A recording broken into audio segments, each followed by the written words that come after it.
Juiz realiza audiência de interdição em casa das pessoas. Quais são as condições? Quais os alcances da decisão judicial? Quem pode pedir e ser o curador de um interditado?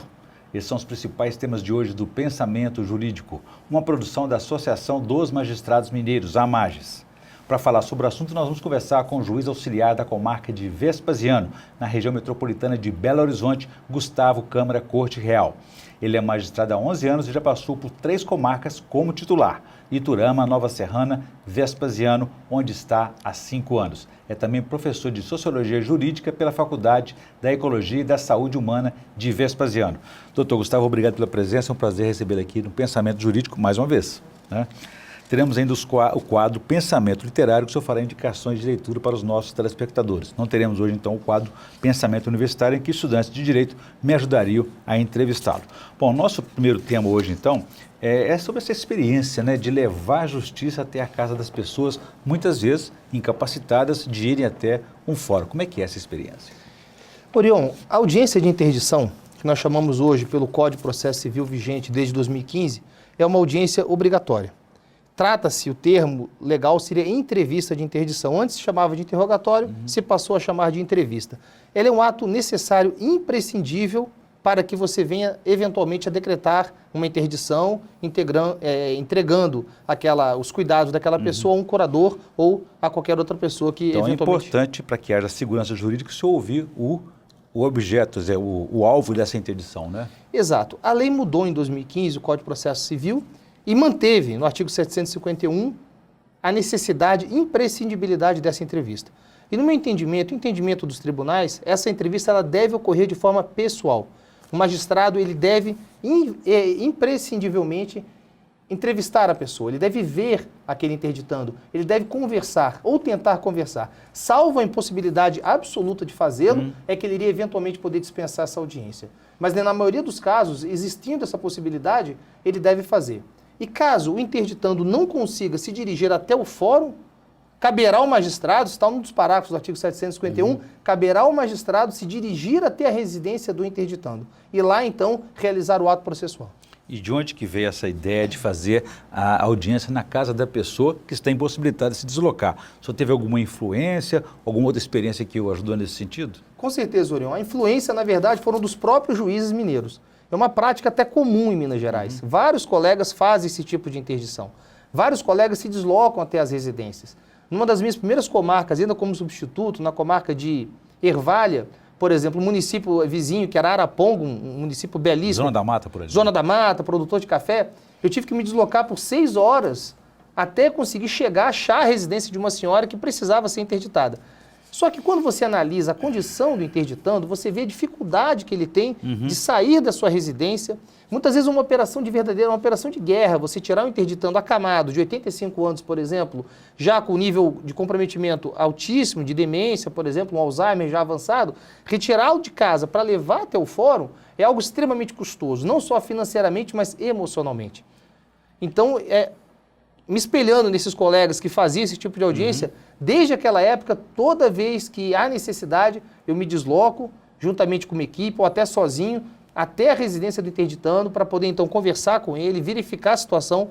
E muitas audiências, Orion, você nem chega a conversar, porque em alguns casos, por exemplo, ele está acamado, ele já está no CDR3 de Alzheimer, o nível já bastante avançado, ela já não consegue interagir com o mundo, mas é o suficiente que eu estive naquele local, conversei, olhei, senti o cheiro do local, para poder então tomar uma decisão um pouco mais justa. Só explica para a gente o que vem a ser a interdição, tutela, curatela, existe alguma diferença entre uma coisa e outra? O que realmente vem a ser esse procedimento? Hoje, esses institutos, eles são regulamentados por 3 leis específicas. Temos o Código Civil, temos o Código de Processo Civil e temos o Estatuto dos Portadores de Deficiência.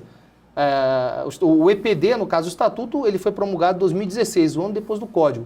A doutrina trata de forma um pouco diversa esse assunto. Alguns falam que a interdição teria sido extinta, né? Poderíamos falar apenas de curatela, mas são apenas opiniões doutrinárias. Na verdade, a interdição, a gente dá o nome do processo judicial de obtenção dessa curatela, que é essa tutela de curar, né? Essa tutela de cuidar que a legislação prevê. Em termos de cuidado com idosos, A humanidade sempre cuidou dos seus idosos. Temos registros de 500 mil anos antes da Era Comum, por exemplo, de fósseis sendo encontrados de pessoas deformadas já em idade avançada. Ou seja, essa pessoa foi submetida a alguma espécie de cuidado. Porém, apenas no século XIX que nós temos o início da intervenção do Estado no cuidado do idoso. Até então, nós tínhamos alguns casos esparsos na Europa. 1823, por exemplo, nos Estados Unidos, temos a primeira casa para idosos, que ela é construída especificamente para cuidar de pessoas idosas. Só que naquela época, Orion, os idosos eram tratados, na verdade, como detentos. Eles usavam uniforme, eles eram obrigados a trabalhar, eles tinham privação de direitos nesses locais e eram tratados de forma bastante austera. Apenas no século XX é que a gente começa a ter uma visão em relação ao idoso muito mais integrativa, muito mais inclusiva. Só para esclarecer, entende? Então, a pessoa deixa de ter direitos sobre suas próprias decisões. Ela não é mais capacitada para isso. Ela perde essa capacidade e outra pessoa decide por ela. Exatamente. Nós temos o Instituto da Curatela, temos o Instituto da Tomada de Decisão Apoiada, mas a Curatela justamente é isso. A capacidade civil, ela se inicia aos 18 anos completos, aos 16 no caso da possibilidade de emancipação, e a partir dos 18 anos, então, o indivíduo ele já pode tomar as decisões civis, fazer negócios e assim por diante, de acordo com a sua vontade. Agora, quando essa vontade começa a falhar, isso pode ocorrer tanto num jovem de 18 anos, como, por exemplo, no idoso de 80. Não existe limite de idade para fins de curatela. Você pode exercer a sua capacidade civil a partir dos 18 anos até os 102 anos de vida. Por exemplo, um caso que eu vi na semana passada, um idoso de 102 anos que conseguia fazer negócios, ir até o banco e assim por diante. Perfeito. A lei não determina um fim da capacidade civil. Contudo, quando você falta na sua condição de expressar a sua vontade, é que então a justiça tem que entrar para poder tutelar. Doutor Gustavo, vou fazer um intervalo. Eu gostaria que no próximo bloco você explicasse para a gente quais são os motivos que levam a pessoa a ser interditada e quais são os alcances dessa interdição. A gente volta em instantes.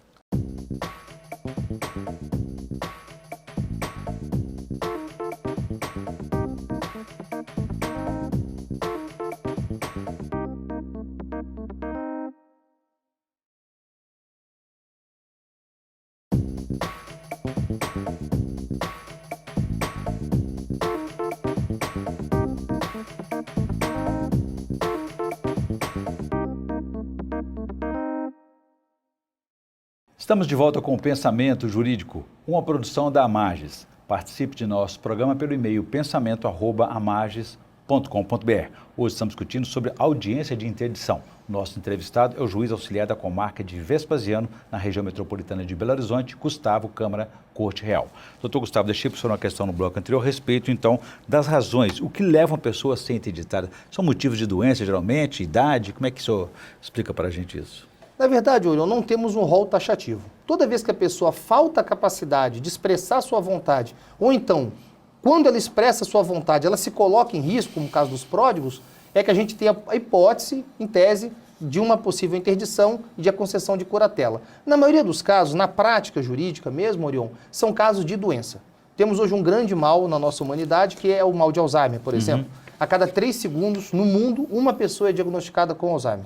Temos uma população brasileira hoje com uma média de idade entre homens de 82, de mulher de 84, estamos crescendo. Se a pirâmide demográfica brasileira, ela deixou de ter uma forma de pirâmide e começa a curvar um pouquinho, se aproximando dos padrões, por exemplo, europeus. Então temos, em tese, milhões e milhões de idosos que vão eventualmente desenvolver esse mal de Alzheimer, que é a perda da capacidade de poder se expressar. É uma doença neurodegenerativa e irreversível. Não tem como ela voltar. Então, busca-se essa interdição para evitar que ela cometa decisões impróprias. Exatamente. Não só decisões impróprias, mas, por exemplo, que ela seja abusada. Ou a coloque numa situação de perigo social. Como, por exemplo, as pessoas idosas não submetidas a um processo de interdição, não curateladas, em que uma filha ou alguém com má intenção se apropria dos documentos pessoais, vá contrair empréstimos, por exemplo, vá sacar dinheiro e vai colocar aquela pessoa idosa numa situação de risco. E a família também, né? A pessoa e a família. E quem é que pode pedir, por exemplo, então, a interdição e ser o curador dessa pessoa? A lei é até bastante ampla nessa situação. Nós temos a possibilidade dos parentes, geralmente o cônjuge, pais, filhos, podem requerer essa curatela. O Ministério Público também, em sendo doença grave e inexistindo parentes, ou esses parentes não podendo comparecer ou não tendo vontade. O Ministério Público atua nesses casos quando há risco evidente para no caso do interditando. Essas pessoas vão pedir esse processo, iniciar esse processo de interdição, tem que apresentar um laudo médico inicial para fazer prova de que aquela pessoa deve ser submetida. Haverá uma perícia médica no curso do processo, que então vai definir quais são os limites da interdição. E esse é um ponto muito crucial. Nós, na prática, mais uma vez, na prática jurídica, do dia a dia, do fórum, as interdições costumam ser totais, tudo ou nada. Mas ela não deve ser total. Ela deve corresponder exatamente ao grau de incapacidade, ao grau de vulnerabilidade daquele indivíduo. Como seria o parcial ou o total? Por exemplo, dentro da geriatria, na medicina, você tem várias tabelas que você pode aplicar para mal de Alzheimer, por exemplo, que é um dos casos mais comuns. É a sua avó, o seu avô que começa a esquecer das coisas, começa a já não ter cuidados pessoais. Por exemplo, uma audiência que eu fiz na semana passada, o interditando já não tomava banho há 2 meses, ele se recusava a ir ao banheiro. Então, tudo isso, na verdade, é perda de função cerebral. É uma doença neurodegenerativa. E eles têm várias escalas, de CDR1, CDR2, CDR3 e vários outros modelos que eles podem aplicar. Por exemplo, ele tem ou não tem autocuidado? Ele tem ou não tem condições, por exemplo, de saber o que é dinheiro? Quer dizer que além da prova pericial que o senhor determina a produção dela, o senhor também faz questão de ir até ouvir esse interditando para saber se ele realmente tem condições ou não, para avaliar a situação dele. Orion, além de ser um requisito legal, no meu entendimento, o juiz não pode dispensar essa audiência, não pode mandar uma assistente social, uma psicóloga, um oficial de justiça. A lei é bastante clara, expressa, dizendo que o juiz deve ir à residência do interditando. De qualquer forma, a gente entende muitas impossibilidades, deslocamento e tal, mas é fundamental que você olhe para o interditando. Em alguns casos, eu já pude observar, por exemplo, um caso de uma jovem que ela teve uma paralisia cerebral. E ela realmente, ela entrou, eu fui visitá-la, ela estava numa cama especial, mas ela tinha total discernimento. Ela tinha uma cognição absolutamente preservada. Então a interdição não deveria ser para todos os atos. Porque, como ocorre no direito comparado, por exemplo, na Alemanha, na Inglaterra, o foco da interdição é manutenção de direitos e não retirada. O foco da curatela é você manter o indivíduo por uma questão de respeito aos seus direitos existenciais, num total domínio da sua vida. Apenas naquela pequena parcela que ele já não consegue corresponder, é que o judiciário deve entrar. Quer dizer, se a pessoa estiver lúcida e capaz, o senhor nega a interdição? Ela pode não só pode ser negada, mas também ela pode ser proporcional à incapacidade do indivíduo. Eu posso trazer essa interdição dizendo, por exemplo, olha, não é bom que ele pratique esses atos da vida civil. Contudo, ele tem condições de ir ao supermercado, por exemplo, comprar materiais de higiene. Não tem nenhum problema, às vezes, do curador entregar para ele uma pequena porção do salário para que ele possa, por exemplo, distribuir para alguém. É muito comum pessoas hospitalizadas, elas querem dar um dinheiro para a enfermeira, ela quer dar uma caixa de bombom, às vezes, para o médico, até por uma questão de humanidade mesmo. Isso não tem nenhum problema do interditando eventualmente ter ainda esse direito. Devemos ter, mais uma vez, o foco da interdição é resguardar os direitos dele, não retirar. Entendi. O senhor falou de mal de Alzheimer e outras doenças. Por exemplo, dependência química, vício também, é um caso de interdição? Perfeitamente. Nós temos o caso dos ébrios, dos toxicômanos, e temos também a hipótese dos pródigos, né? O Estatuto do Portador de Deficiência alterou um pouco, alterou o Código Civil, o artigo 3º, não são mais chamados relativamente incapazes, agora eles podem vir ou não a ser interditados. Com certeza os ébrios, por exemplo, é um caso bastante clássico, em que nós temos hipótese de interdição, em que a família procura o judiciário requerendo que aquele indivíduo deixe de realizar negócios, ou então ele deixe de responder civilmente por os seus atos, em razão desse vício que ele possui, tanto no álcool, também como nas drogas. Independentemente da idade da pessoa, né? Independentemente da idade. Ele fez 18 anos de idade, ele já pode ser submetido a esse procedimento de interdição, que vai resultar ou não em uma curatela, total ou parcial. Agora, isso é importante que haja consenso na família, quem vai pedir, quem vai ser o curador, ou gera conflitos essa situação entre eles? Nós temos muito casos de conflito. E até por uma prática no Brasil, quanto maior o valor do patrimônio, geralmente o conflito ele acompanha é diretamente proporcional. Quando a família concorda e geralmente já tem um curador, já tem uma pessoa que vai cuidar do pai, da mãe ou até do filho, não há nenhum problema, não há nenhum litígio. O interditando ele é citado, na verdade, para responder, ele pode contestar o processo, mesmo quando o Ministério Público atua como ingressando com pedido inicial, chamamos em havendo impossibilidade de pagamento, a Defensoria atua como esse curador especial, caso contrário, um advogado dativo, ou um advogado nomeado pelo próprio interditando, como eu já tive casos, em que o próprio interditando contrata o advogado e questiona o porquê da interdição, dizendo que ele é capaz para poder praticar os seus atos. Agora, Temos a tomada de decisão apoiada também, um instituto novo que iniciou em 2016 com o Estatuto de Portadores de Deficiência, um instituto que a gente trouxe do direito europeu, na Alemanha já temos essa tomada há bastante tempo, no qual é um procedimento de jurisdição voluntária, que o próprio interditando, ele busca o judiciário pedindo que alguém o auxilie na tomada de determinadas decisões.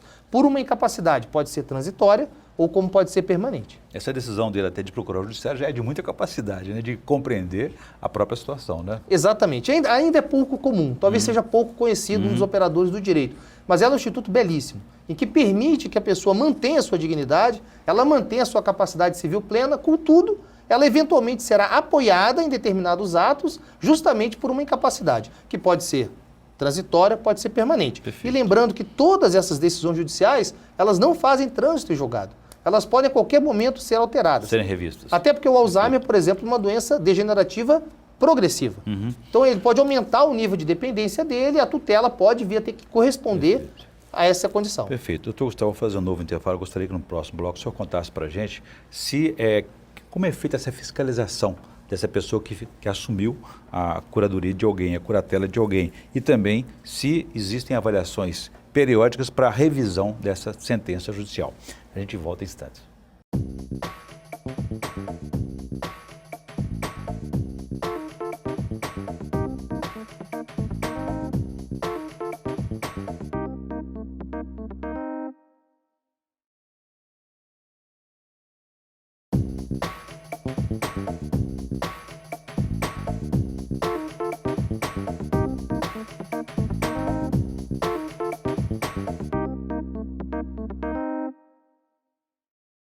Estamos de volta com o Pensamento Jurídico, uma produção da Marges. Hoje estamos discutindo sobre audiência de interdição. Nosso entrevistado é o juiz auxiliar da comarca de Vespasiano, na região metropolitana de Belo Horizonte, Gustavo Câmara Corte Real.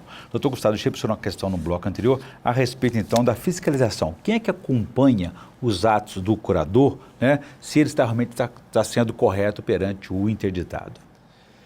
Quem detém a curatela, o curador, o cuidador, ele deve prestar contas periodicamente perante o Poder Judiciário. Ele vai receber os proventos, por exemplo, daquela pessoa, ele vai fazer negócios em nome dela. É claro que para determinados negócios, venda de imóveis e assim por diante, mesmo o curador tendo a curatela, ele deve solicitar a autorização judicial e comprovar que está fazendo isso para o bem do interditando. Mas o grande fiscalizador será o Judiciário. O Ministério Público atua, em alguns casos, como custos legis, bem como as outras partes. Vamos olhar a documentação, ele tem que apresentar uma documentação contábil, dizendo que se determinado aporte financeiro foi retirado, para que foi utilizado, apresentando notas fiscais e assim por diante. E o curador pode vir a responder, não só até a perda da curatela, mas também ele pode responder tanto civil como criminalmente, caso ele venha a ter algum ilícito civil ou criminal. Além da fiscalização do próprio Poder Judiciário, também são feitas revisões dessa decisão de interditar alguém? Uma avaliação periódica? Orion, uma excelente pergunta. Na prática, acaba não sendo feito. Uma vez concedida a curatela, fica nesse estado, ele comprova o exercício dessa curatela do munus e assim por diante.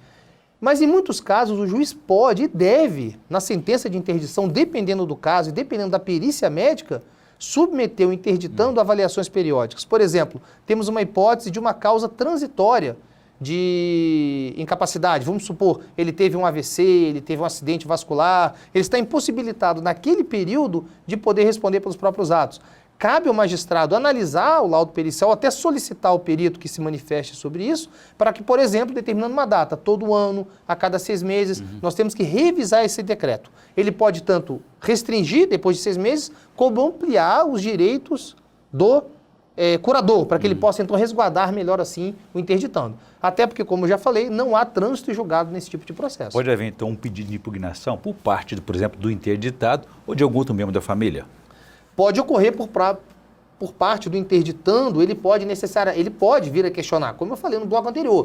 Ele pode, por exemplo, apresentar uma resposta ao pedido. A mãe quer interditar um filho, eu tive um caso desse, a mãe queria interditar o filho. O filho contratou um advogado, compareceu em juízo e disse que não era para ser interditado. E o processo seguiu o rito litigioso. Menor de 18 anos nesse caso? Não, ele era maior de 18 anos. Ele era maior de 18 anos, só que ele acreditava que ele não precisava ser interditado. A mãe gostaria de interditá-lo. Então envolvia uma questão patrimonial, ele na verdade tinha uma herança, ele tinha um valor, e que segundo ele, isso aqui é uma hipótese, mas é algo que acontece no dia a dia. a mãe gostaria de pegar esse dinheiro dele, assim por diante. Ou seja, o processo seguiu o rito normal, litigioso, houve resposta, houve impugnação, houve apresentação de laudo pericial, quesitos suplementares, assistentes técnicos compareceram até o local da perícia, realizaram a perícia, formularam perguntas e no final veio então a decisão. Existem casos também de pais que não concordam com o casamento de uma filha, por exemplo, tem até interditá-la por isso? Olha, eu nunca tive essa hipótese não, teoricamente é possível, mas o pai, para poder interditar uma filha, ele vai ter que ingressar em juízo, por exemplo, indicando as causas dessa incapacidade dela, a qual ele está alegando, juntar um laudo médico, indicando também precisamente no que ela não pode atuar na sua capacidade civil. Eu acredito que o pai, em razão de um casamento, eu não vejo, acho pouco provável, mas claro, que em tese é possível. Se o pai, por exemplo, verificar que a filha está casando sem nenhuma condição, ela não sabe o que ela está fazendo, ela está numa situação de absoluta incapacidade e está lá, por exemplo, fazendo um ato civil tão importante quanto o casamento. Muito bem, eu volto a esse tema daqui a pouco, doutor Gustavo. Gostaria que antes o senhor fizesse para a gente indicação de leitura no quadro Pensamento Literário. O que o senhor trouxe para nós?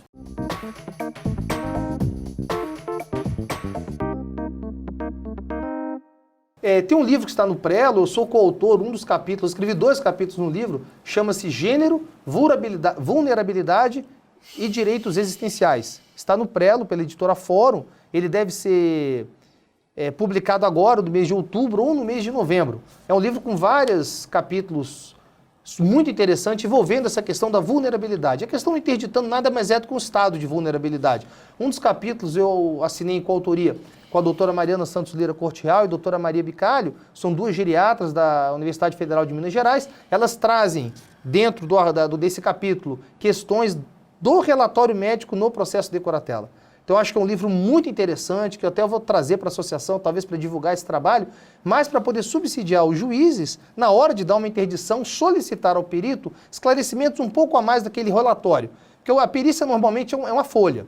É o relatório que o médico vai escrever, os honorários periciais geralmente não são muito vultuosos, principalmente porque a grande maioria atuam em assistência judiciária. A gente tem que solicitar um pouco mais, talvez, do perito, para que ele possa precisar, sim, se tratando de Alzheimer, qual o estágio da doença. O Alzheimer pode durar de 0 até 15 anos para poder ele chegar no último nível. Qual é o nível de comprometimento daquele indivíduo para a gente dar uma tutela de curatela correspondente ao nível de incapacidade. Ok, boa indicação aí.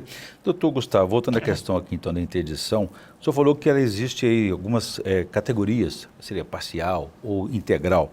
Há também aquela questão de etapa, né? Ela começa provisória ou era sempre definitiva?